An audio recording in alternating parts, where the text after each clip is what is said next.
Good afternoon, everybody, and welcome to our Planning Board meeting, Wednesday, September 20th. We're a little late getting started. We had a few technical difficulties, but thank you all for being here. I'd like to call the meeting to order. And do we have any declarations of conflicts today? Okay, seeing none, can I have an approval of the agenda, please? Okay, moved by Chris Fournier and seconded by Paul Conley. All those in favor? And we also have two planning board members online. We have Rosemary and we have Jackie. So are you in favor of the agenda? In favor. In favor. Thank you. Okay, and an adoption of the minutes from Wednesday, September 13th. Can I have somebody to adopt? Moved by Paul Conley, seconded by Chris Fournier. All those in favor? And you folks online In again? favor. Okay, in favor, great. Oh, welcome, In Finn, favor. come in. Yep, we just have another planning board member has just joined us. Welcome. Okay, do we have any business arising from the minutes that we just approved? Okay, seeing none, we can move right on to our reports, and we have just one today. Do we have a second set of minutes to approve? Is that what you said, David? Or is it just that we had to just approve the minutes that were replaced? Through the chair, it was just to confirm approval of the minutes from September 13th, the last meeting of the planning board. Okay, great, so we're good. All right, thank you. So, one report today, and that's the Development Concept Plan, Comprehensive Development Area CDA Amendment, Official Plan Amendment, Zoning Bylaw Amendment, and Lot Consolidation. And I assume, David, you're giving this report, or is Emily online doing the report? Through the chair, Chair Yankoff, our planner Emily will be providing a presentation on this application, so I'll hand it over to her. Great, I guess she's online. Correct. Okay, Emily, over to you. Thank you, Madam Chair. Good afternoon, folks. I hope that at this point you can see my PowerPoint presentation on the TV screen before you. Just give me a thumbs up if you see it there, please. Wonderful, thank you. So as noted, we have one application here for your consideration this afternoon. It's in regard to 247 to 251 Mount Edward Road. So as noted by the chair, there's a few requests related to this, and that is the approval of the development concept plan, an amendment to the CDA zone section of the zoning bylaw to permit two-phase residential development. And that includes with phase one, stacked townhouses, 16 of them, with a total of 32 units in those. 3 apartment dwellings with 42 units in those, as well as phase two, which includes 3 apartment dwellings, 175 units in each altogether, and then 2 stacked townhouses with 4 units.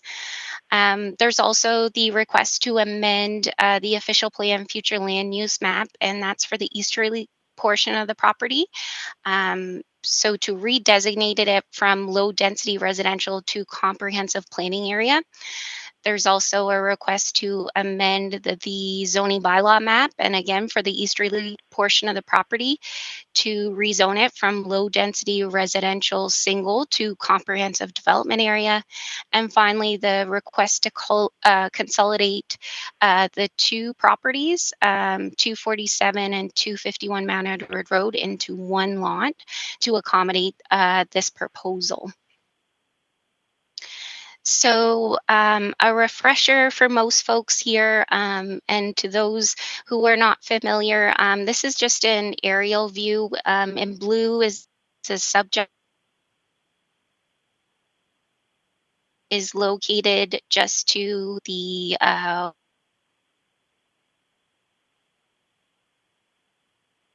trail runs north-south here. And just to the west of that is a major commercial center. It's anchored by Royalty Crossing Mall, the Superstore, Canadian Tire, among other big box stores there. To the north of the property is recently approved development involving 4 6-story apartment buildings. To the south is 3 townhouse blocks. And then to the east of the property across Mount Edward Road is a low density residential mature neighborhood, and it includes uh,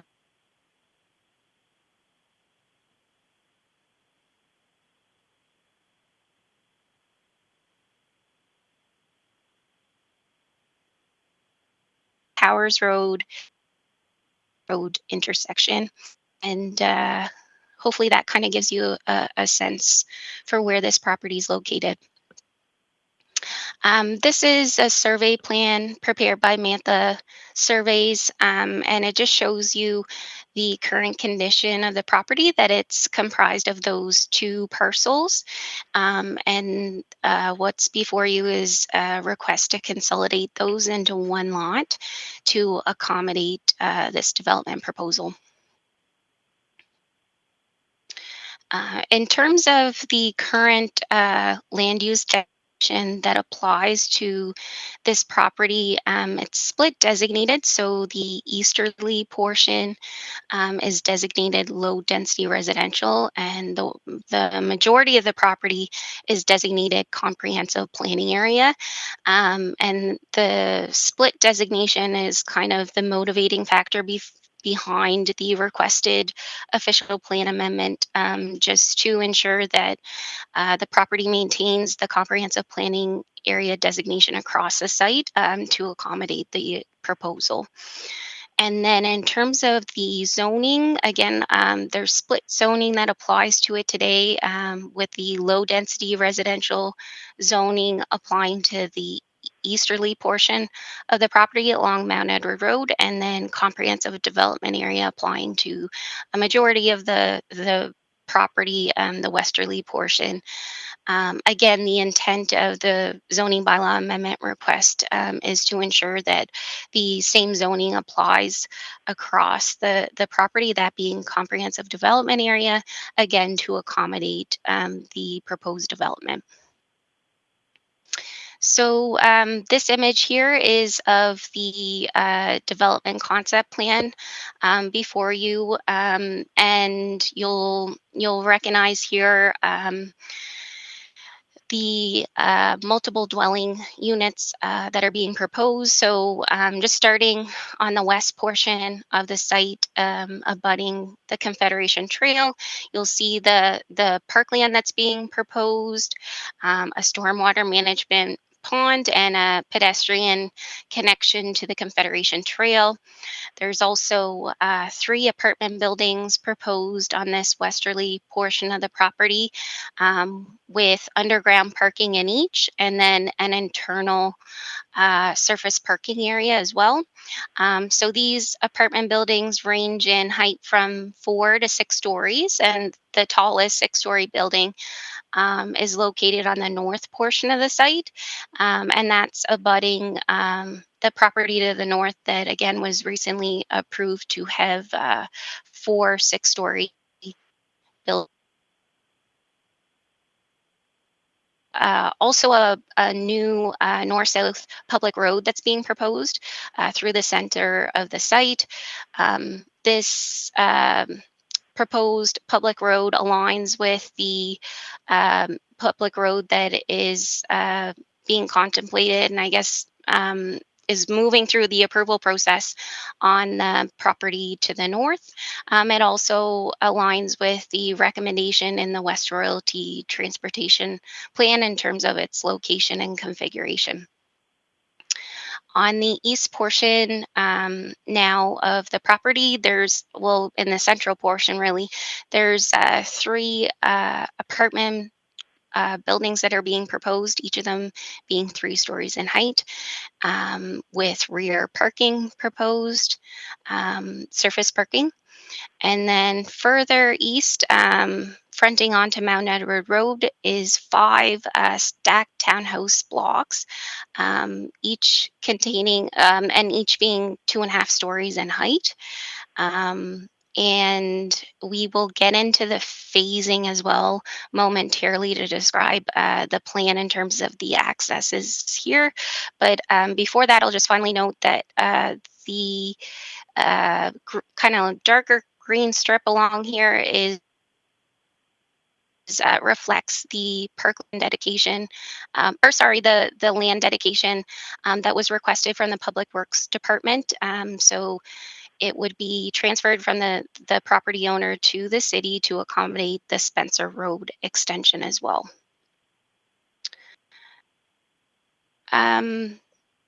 To just briefly discuss the phasing that's being proposed, phase 1 is proposed along the east side of the new public road, the north-south public road. So that includes 16 stacked townhouses, 32 units in those, and 3 apartment buildings, 42 units in those. And then phase 2, including the 3 apartment buildings, 175 units in those, and 2 stacked townhouses with 4 units. And in terms of the accesses, in phase 1, there's a temporary access proposed off Mount Edward Road directly to the townhouse dwellings.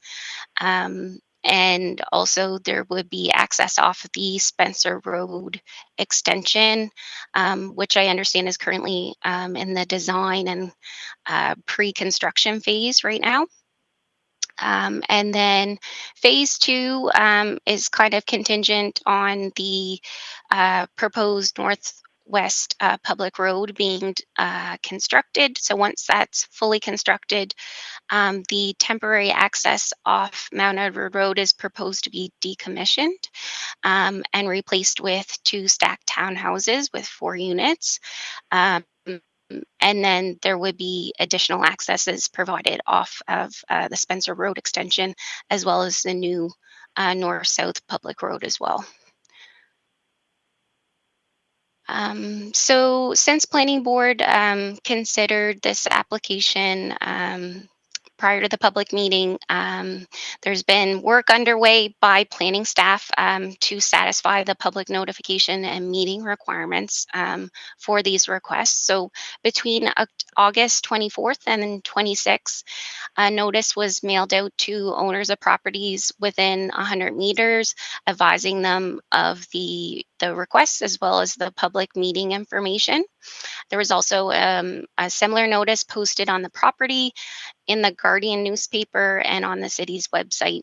On September 6th, there was an in-person public meeting at the Rod Charlottetown Hotel, and 1 resident spoke at this meeting.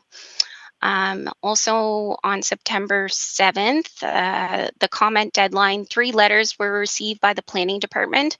And just to note that one of those letters was from the resident who spoke at the public meeting.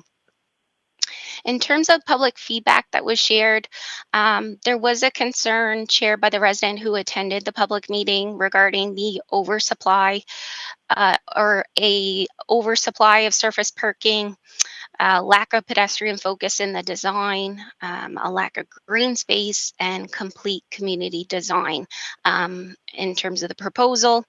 There was also concerns identified in 2 of the letters that were received, which are kind of separate from this application in terms of one concern was regarding an adjacent property that's under separate ownership, so that can't really be contemplated as part of this application. There is also a concern regarding Public Works promotion of road expansion that was discussed during the public meeting. So again, that's kind of separate from the scope of the current application before you, but just to make you folks aware that that was brought forward. And just to kind of briefly review our analysis of this application, looking at the official plan goals, objectives, and policies that relate to this development, what we found is that the proposal is appropriately supported by the concept plan, housing needs and varieties, sustaining neighborhoods, and directing physical growth sections of the official plan that are applicable. Which is certainly a positive. In terms of the new north-south public road, we would note that it aligns with the future public road configuration on the property to the north, as well as the recommendation in the West Royalty Transportation Master Plan. This was prepared by CPCL, which is made up of qualified transportation engineers. And this master plan was commissioned by the Public Works Department. So also to note that this recommendation from CPCL was based on trip generation estimates for the next 10 to 20 years, with the assumption that this property and surrounding property zone CDA will be developed with multi-unit dwelling types. In terms of the proposed built form and land use, I note that what's proposed is a gradual increase in density and height from east to west across the site. This is intended to complement the gradual descent in grade or slope on the property between Mount Edward Road and the Confederation Trail. The 2.5-story stacked townhouses that are proposed on the east portion of the site along Mount Edward Road, these ensure sensitivity and an appropriate transition to the low density mature neighborhood to the east across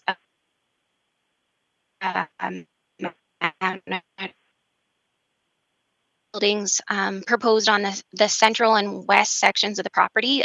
These generally harmonize with the 6-story apartment dwelling character that was recently approved on the property to the north. And then that public parkland that's proposed on the west portion of the property, this ensures direct pedestrian access to the public parkland that's proposed on the adjacent property to the north, which recently received that approval, as well as the Confederation Trail to the west and the Spencer Drive extension to the south, which I understand is intended to have as well. So all positive components of the application. The proposed parking, 95 surface parking spaces and 145 underground parking spaces in total. This does meet the minimum requirement that's set out in the zoning bylaw in terms of parking supply. And I would just note in response to the comment for the public meeting about the oversupply of parking, the zoning bylaw does currently prohibit any variances to the minimum parking requirement that's set out in the zoning bylaw. So at this time, a parking reduction can't be contemplated until there's an amendment to this portion of the zoning bylaw as it relates to parking. In terms of landscape area, Sable Arc has confirmed that about 38% of the total lot area would be dedicated landscape area, and that's excluding the public parkland and the right-of-way that's being proposed. And this significantly exceeds a 10% requirement set out in the zoning bylaw. The public parkland dedication that's being proposed is 11% of the total lot area. And again, this meets the minimum requirements set out in the zoning bylaw, which is 10%. And you will note in your package, one of the attachments to this report is a design brief prepared by Sable Arc, and it does appropriately address the development concept plan considerations that are set out in the CDA zone section of the zoning bylaw. And we can go into detail about that afterwards if anybody has any questions or concerns. And this application was circulated to relevant city departments like Public Works, Water and Sewer, Parks and Recreation, and Fire. And no major concerns were identified by staff in these departments in that circulation. So, in light of these considerations and the detailed analysis that's in the report, it is our recommendation that Planning Board encourage City Council or that City Council approve the development concept plan as well as the proposed amendment to the CDA section of the zoning bylaw, the proposed amendment to the official plan future land use map, the proposed amendment to the zoning bylaw map, as well as the proposed lot consolidation, and subject to conditions. And I acknowledge there's several outlined there, so I'm just going to briefly give an overview of those. And if folks have any questions, we can certainly discuss those. So development agreement between the city and the property owner is a requirement set out in the CDA zone section of the zoning bylaw. So a recommended condition is that this be executed prior to any permit approval for development on this property, and that it include terms and conditions of the development concept plan, including that the detailed site plan, floor plan, and building elevation drawings for each phase, so phase 1 and 2, be approved by council with a recommendation from planning board prior to any permit approval proceeding. That driveway accesses, intersection treatments, the public road that's being proposed, mailbox, and stormwater management pond services, that those conditions outlined in the report be satisfied by the manager of Public Works prior to any development permit approval being issued. Also that the public parkland allocation that is being proposed, that it be approved by council with a recommendation from the Parks and Rec Committee. That water and sewer utility services be designed and constructed to the satisfaction of the manager of water, sewer, utility department, and that would be at the property owner's expense as well, unless there's a cost sharing agreement that's established between the property owner and adjacent property owners. There's also a recommended condition that the province review and accept any proposed impacts of phase 2 on the Confederation Trail. So that would be described in a site plan. So things like surface water, drainage flows, and pedestrian connections to the Confederation Trail, that folks from the province accept those. And finally, that the turning radii be constructed in accordance with the drawing that was received by the fire department in August of this year. So I know that's a lot of information, folks, and I appreciate your patience. And if you have any questions or clarification you require, please don't hesitate to bring that forward. Thank you so much. Thank you for your report, Emily. I'll just turn it over to the board. Does anybody have any questions? Go ahead, Paul. Thank you, Madam Chair. Just a question in relation to the road work that would be required of the developer. Has the developer agreed to assume the total cost of that?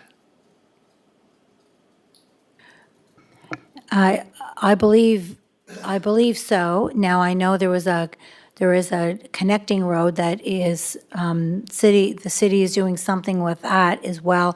Emily, I believe that the road work has all been confirmed with this application process, has it not?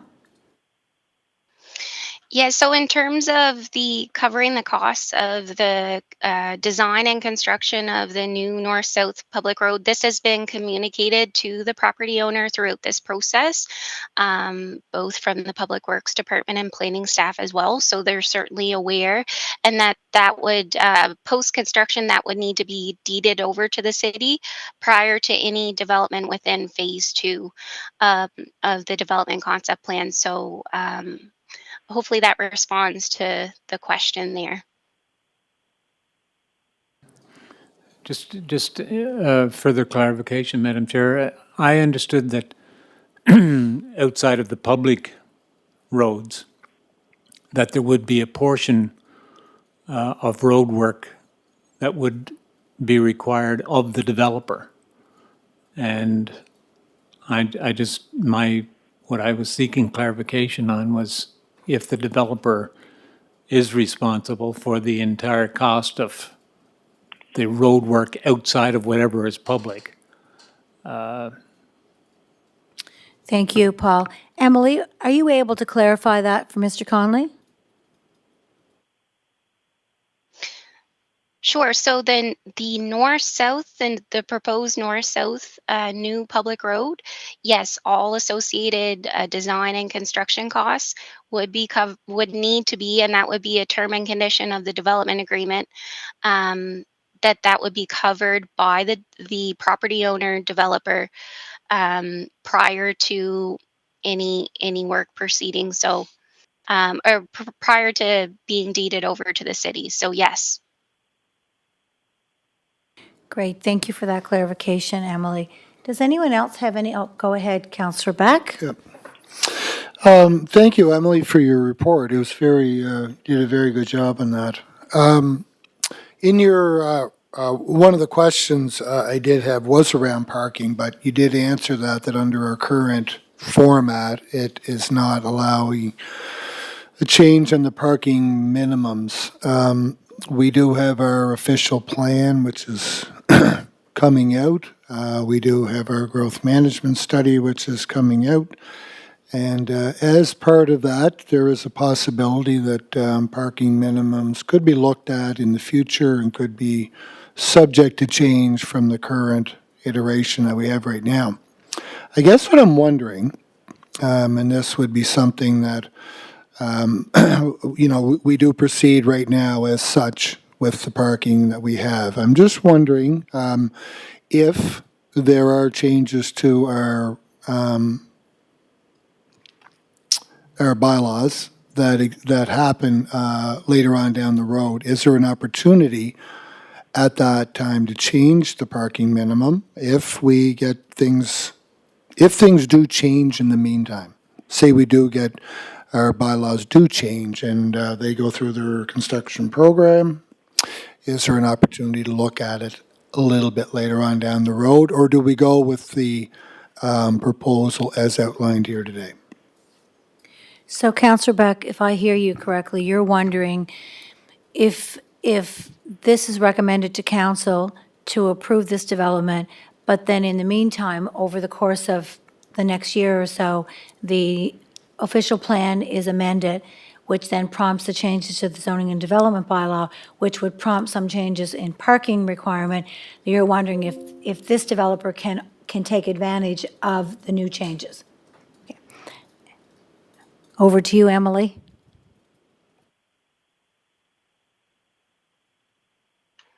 Thank you, Madam Chair.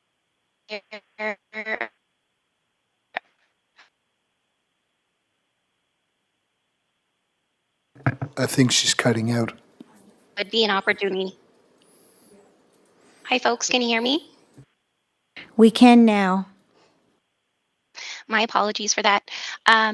Yes, Councillor Beck, that's an excellent point, and there would be an opportunity for the property owner developer to take advantage of any amendments that may come into effect to reduce parking requirements through this process. So the CDA zone section of the bylaw has kind of checkpoints where that can be addressed. So one of them being that it's a requirement that prior to each phase of the development receiving permit approval, that planning board consider the proposed site plan or detailed site plan drawings, as well as building floor plans, building elevations. That could be an opportunity for any such, amendments to the parking to be addressed. There's also a section in the CDA zone part of the bylaw that speaks to minor amendments to the development concept plan. And I'm just gonna, if you bear with me one moment, pull it up so I'm clear. So just to read right from the regulation, changes to the development concept plan that do not change the approved intent of the use or lot will not be considered an amendment to the development concept plan and may be approved by the development officer. So if it's in accordance with the official plan and or zoning bylaw regulations that do come into effect, then the development officer could have delegated authority to do that. But also there's that check at planning board where the detailed plans have to be presented. So hopefully that addresses that part. That's great, thank you. Thank you. Yeah. Thank you for that, Emma. Yeah. Any other questions, folks? If not, we have a recommendation from the Planning and Heritage Department to encourage Planning Board to recommend that City Council approve the development concept contained in Attachment D of the Planning and Heritage Department recommendation report and the following requests related to 247, 251 Mount Edward Road, PIDs 390625 and 390633. Do I have somebody that would like to move that recommendation? Okay, moved by Sin and seconded by Councillor Beck. All those in favor? In Ja- favor. Okay, was that you, Jackie, or Rosemary? In favor. It was Jackie. Okay, great, so that was a unanimous vote, so thank you for that. And do we have any introduction of new business? Okay, seeing none, I'll ask for a motion to adjourn. Moved by Councillor Beck, seconded by Chris Fournier. All those in favor? And I assume including you, favor. Rosemary and Jackie. In Thank you. favor. Okay, good night, folks. Good night. Thanks, Thank everybody. you, folks. Good evening.